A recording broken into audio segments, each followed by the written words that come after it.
বাংলাদেশ জাতীয়তাবাদী দল বিএনপির ভাইস চেয়ারম্যান শামসুজ্জামান দুদু বলেছেন, দেশের মানুষ ইতিহাস ও বাস্তবতা সম্পর্কে সচেতন।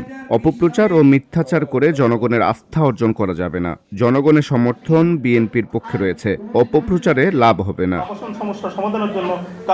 বৃহস্পতিবার ২১ মে জাতীয় প্রেসক্লাবের আব্দুস সালাম হলে বাংলাদেশ জাতীয়তাবাদী ফার্মেসি অ্যাসোসিয়েশনের ১৮তম প্রতিষ্ঠাবার্ষিকী উপলক্ষে অনুষ্ঠিত আলোচনা সভা ও দোয়া অনুষ্ঠানে প্রধান অতিথির বক্তব্যে তিনি এসব কথা বলেন।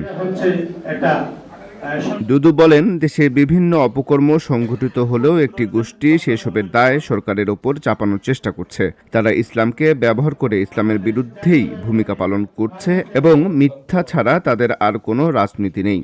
যত অকর্ম হচ্ছে সেই অকর্ম তারা করছে, কিন্তু প্রসঙ্গটি সরকারের উপরে চাপিয়ে দেওয়ার চেষ্টা করছে। এরা ইসলামকে ব্যবহার করে ইসলামের বিরুদ্ধে ভূমিকা পালন করে।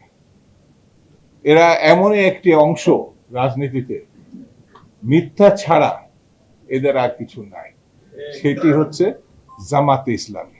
তিনি বলেন, একাধিকবার ৫-৬ বার লিখিতভাবে আগের সরকারকে সতর্ক করা হয়েছিল, কিন্তু তারা ব্যর্থ হয়েছে।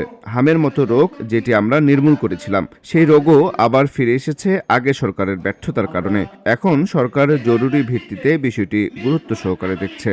প্রায় ৫ থেকে ৬ বার লিখিতভাবে তৎকালীন সরকার আগের সরকারকে তারা সতর্ক করেছিল, কিন্তু সেই সরকার, এমনকি এটা আওয়ামী লীগ আমলেরও অনেক ব্যর্থতার একটি হচ্ছে এই আওয়ামী লীগ অন্তর্বর্তীকালীন সরকার ব্যর্থতাটা এখন বিএনপির ঘাড়ে এসে পড়েছে।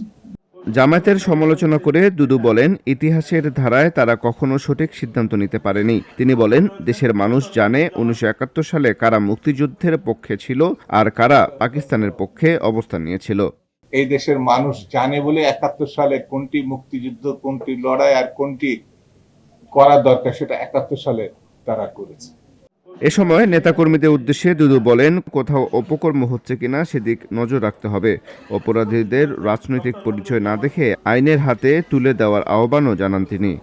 মিটিং মিছিল সব দিকে আমাদের নজর রাখতে হবে। আমরা যেখানে থাকি না কেন, অপকর্ম হচ্ছে কিনা সেটার দিকে নজর রাখতে হবে।